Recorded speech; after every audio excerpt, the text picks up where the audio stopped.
यह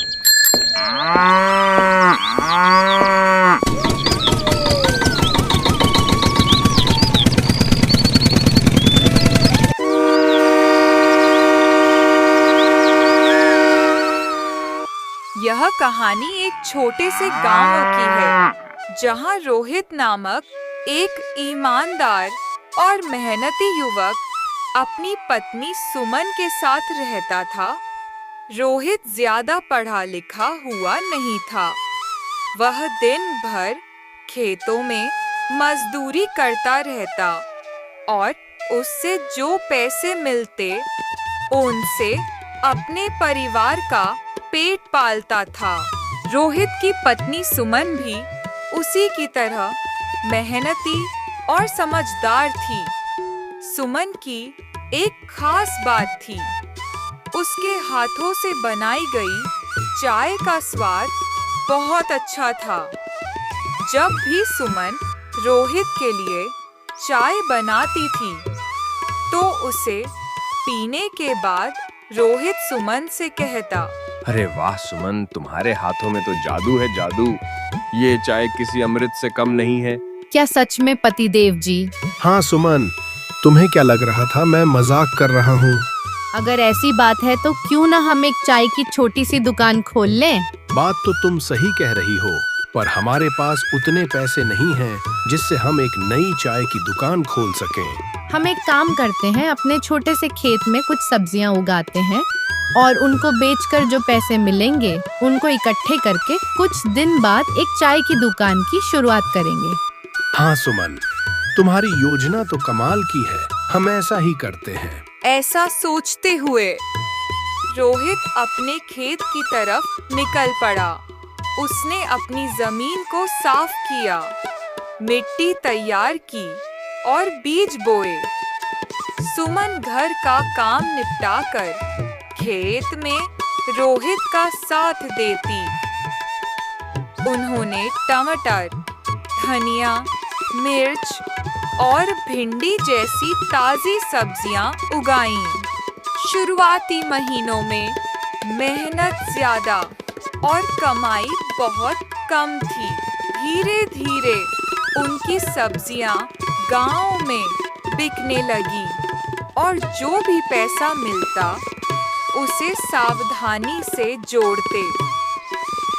उन्होंने पैसों को फालतू में खर्च नहीं किया। करीब 4 महीने की कड़ी मेहनत के बाद उनके पास इतना पैसा जमा हो गया कि वे गांव के बस स्टैंड के पास एक छोटी सी दुकान किराए पर ले सके। उन्होंने कुछ बर्तन, चूल्हा, टेबल कुर्सियां और चाय बनाने का अन्य सामान खरीदा। दोनों ने मिलकर दुकान का नाम सुमन टी स्टॉल रखा।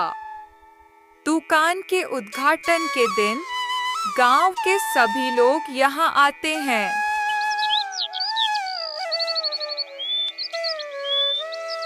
चाय बनाना सुमन की जिम्मेदारी थी और ग्राहकों को संभालना रोहित का काम था। सुमन की चाय का स्वाद लोगों के दिल को छू जाता था। जो आदमी एक बार उनकी दुकान पर आकर चाय पीता था, वह उनकी चाय की तारीफ करते नहीं थकता था और दोबारा उनकी दुकान पर चाय पीने जरूर आता था।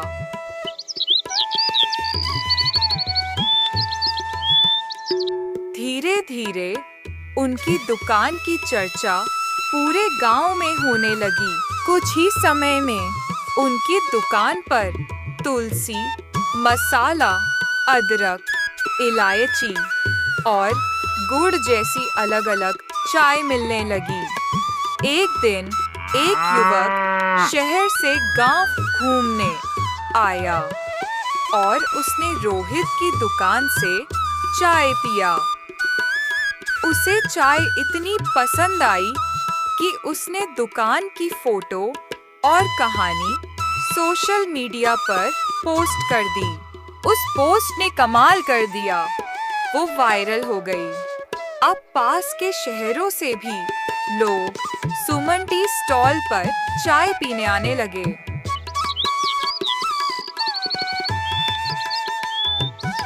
अब रोहित और सुमन ने दुकान थोड़ी और बड़ी कर ली। उन्होंने गांव के 2 युवकों को नौकरी पर रख लिया।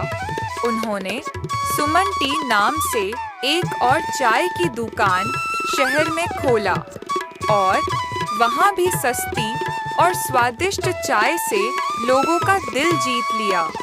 एक दिन एक बड़ी कंपनी के कुछ लोग रोहित और सुमन से मिलने आए। उन्होंने कहा कि वे सुमन टी ब्रांड को खरीदना चाहते हैं, वो भी 2 करोड़ रुपए में।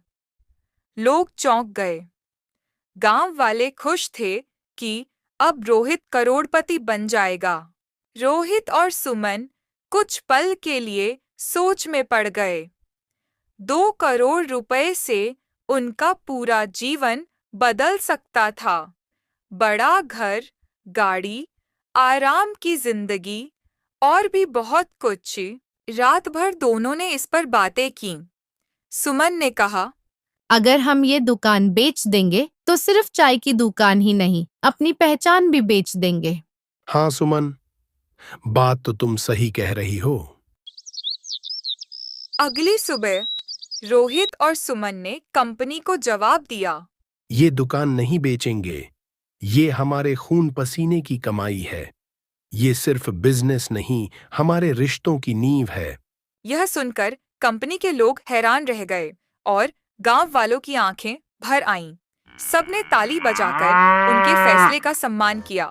अब रोहित और सुमन की चाय दुकान एक ब्रांड बन चुकी है, लेकिन आज भी वे खुद ही चाय बनाते हैं, ग्राहकों से मुस्कुराकर मिलते हैं और हर कप चाय में वही मेहनत मिलाते हैं जो पहले मिलाते थे। कहानी की सीख, कोई भी सपना बड़ा नहीं होता अगर इरादे सच्चे हों। मेहनत और एकता से कोई भी मंजिल पाई जा सकती है।